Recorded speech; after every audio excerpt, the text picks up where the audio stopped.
A natureza é maravilhosa e encantadora, tornando a vida linda. No entanto, às vezes a natureza se torna um inimigo, destruindo a vida e a propriedade. Especialistas alertaram para tempestades e enchentes iminentes nos Estados Unidos, que podem afetar uma grande porcentagem da população. Onde essas tempestades e enchentes vão acontecer e quão ruins elas vão ficar? Fique atento e veja os cientistas dizerem que a tempestade vai matar milhões de americanos. Quando foi a última vez que você dançou com a chuva?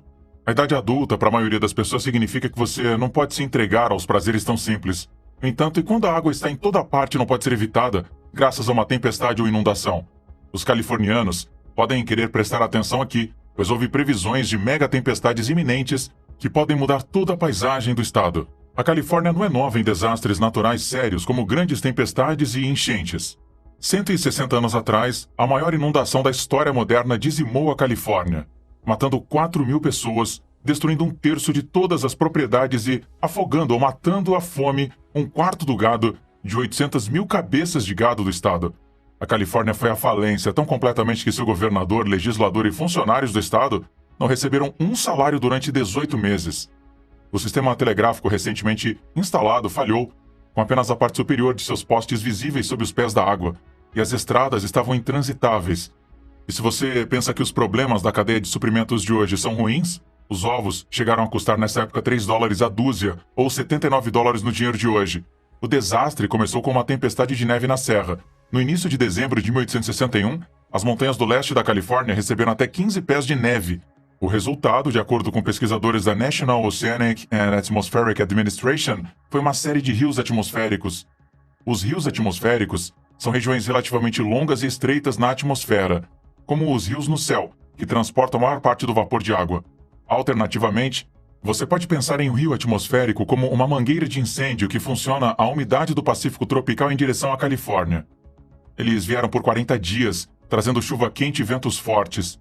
À medida que a água jorrava rio abaixo, toda a neve fresca da serra derreteu, transformando riachos congelados em rios furiosos. As cidades de Sierra foram as primeiras a serem atingidas pelo desastre. As enchentes agitadas devoravam tudo à vista, enquanto os rios transbordavam em suas margens. Todas as pontes do condado de El Dorado foram lavadas, levando consigo barcas e moinhos. Várias cidades simplesmente desapareceram. Os imigrantes chineses já eram forçados a viver nas favelas, foram desproporcionalmente afetados também. Comunidades inteiras foram afogadas em minutos. É de se notar a reação ao trabalho dos imigrantes chineses na mídia controlada pelos brancos. Embora o comentário abaixo, feito pelo The Folsom Telegraph, tenha sido extremamente desagradável, ele mostra o número de vítimas sofridas pela comunidade chinesa como resultado da tempestade. O jornal brincou.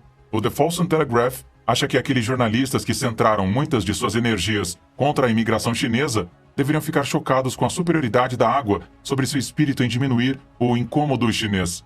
Brincou o jornal. Pois não é de se duvidar que 2 ou 3 mil chineses pereceram na Califórnia desde o início atual da estação chuvosa. E depois de semanas de chuva, a terra não podia absorver mais. A água, então, começou a acumular em cada superfície, destruindo estradas, infiltrando-se em casas e sufocando a flora e a fauna.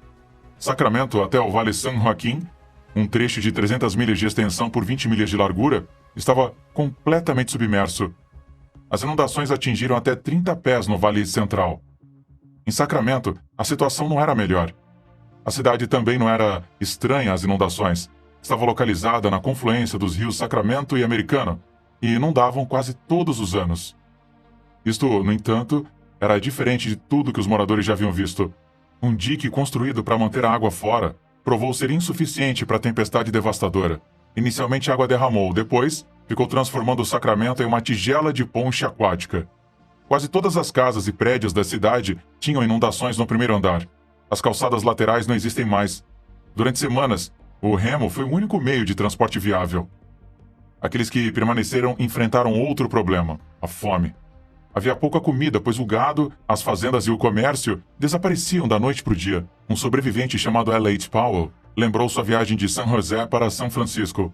As estradas encharcadas levaram 36 horas para serem percorridas. Enquanto caminhava, ele notou corpos flutuando nos riachos inchados. Ele parou, disse ele, para recuperar o corpo de um menino e deixá-lo onde seus pais poderiam encontrá-lo.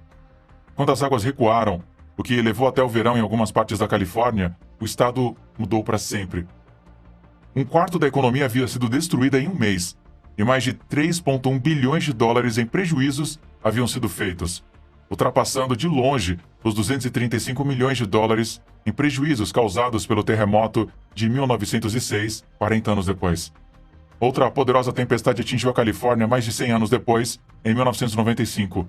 O tempo chuvoso e tempestuoso, com ventos que rajavam a 100 milhas por hora, rasgou o norte da Califórnia na tarde de dezembro, matando pelo menos 4 pessoas e derrubando a energia por mais de 1,6 milhões de pessoas, enquanto fechava as pontes da área São Francisco para o tráfego de caminhões. Escolas no Oregon e em Washington foram fechadas como precaução. No Oregon, o vento soprou a 102 milhas por hora no Cabo Blanco, e as ondas bateram a 20 pés de altura contra o cais do porto de Orford. Ao largo da costa de Washington foram previstos mares de 24 pés. Os residentes disseram que estavam assustados, pois era a coisa mais assustadora que eles já haviam visto. A ponte da Baía de São Francisco teve que ser fechada para qualquer tipo de caminhão depois que um deles ficou enguiçado e que tombaram devido aos ventos fortes. Outros caminhões tombaram nas rodovias e pontes do norte da Califórnia e Oregon, e o vento fez do trajeto da manhã através das pontes da Baía de São Francisco uma experiência de arrebentar os nervos de qualquer um. A miséria foi exacerbada pela forte chuva. Mais de 7 polegadas de chuva caíram em Kentfield, na Califórnia, inundando cruzamentos na afluente cidade de Marin County. Em apenas 36 horas, a área do Rio Russo, no norte da Califórnia, recebeu 14 polegadas de chuva. Rajadas de vento de até 83 milhas por hora sacudiram o edifício de 52 andares do Bank of America, no centro de São Francisco. Quebraram uma porta de vidro giratória e quebraram o tronco da árvore de Natal do edifício. O Golden Gate Park foi fechado devido à queda de árvores bloqueando as estradas.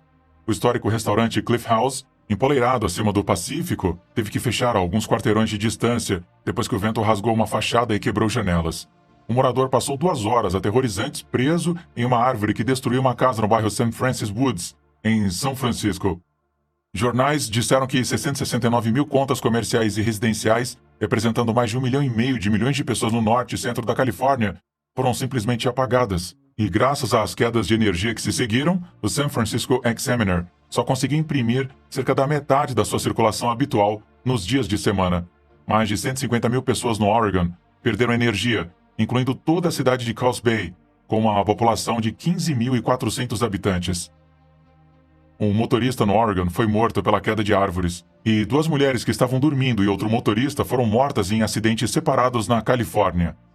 Um pedaço de telhado do tamanho de um caminhão explodiu do prédio de 16 andares do porto de Portland e caiu rua abaixo. Lugares em Hillsborough, a oeste de Portland, por pouco evitaram ser atingidos por uma árvore de 80 pés que despencou sob o telhado. O governador do Oregon foi obrigado a mandar trabalhadores do estado para casa pouco depois das 15 horas e pediu às empresas que fizessem o mesmo. Mais tarde, ele declarou estado de emergência no oeste do estado e chamou a Guarda Nacional para ajudar a limpar estradas, instalar geradores de emergência e reiniciar plantas de purificação de água. Na Califórnia, a tempestade terminou uma estação de outono excepcionalmente seca. Era esperado que Sierra Nevada recebesse até 3 pés de neve. Avançando rapidamente um ano, as tempestades estavam de volta à Califórnia. O evento atmosférico, que começou em 29 de dezembro de 1996 e durou até 4 de janeiro de 1997, causou uma das enchentes mais devastadoras da história da Califórnia. A maioria do norte da Califórnia foi afogada em mais de 24 polegadas de chuva. E como a tempestade estava quente, a chuva caiu em altas elevações sobre sacos de neve saturados. Os cientistas mediram os picos recordes de vazão dos rios San Joaquin, Sacramento, Feather, Casumnas e Tuolumne. Como resultado disso, o que exacerbou o escoamento superficial e a inundação dos rios. A água das enchentes inundaram mais de 250 milhas quadradas da Califórnia, matando 2 pessoas e ferindo outras 50. A combinação do alto escoamento de neve derretida e chuvas fortes fez com que vários diques ao longo dos rios de Sacramento e San Joaquin falhassem. As tempestades causaram 1,6 bilhões de dólares em danos totais, com 176 milhões de dólares somente no Parque Nacional de Yosemite, destruindo 20 mil casas e 1.500 empresas. O estado declarou um desastre em 42 condados, e as inundações desalojaram mais de 120 mil pessoas. Todos esses eventos de tempestade empalideceram em comparação com a enorme megatempestade que os cientistas previram que atingirá a Califórnia em breve. De acordo com o relatório, há uma probabilidade crescente de uma inundação de 1 em 200 anos na Califórnia.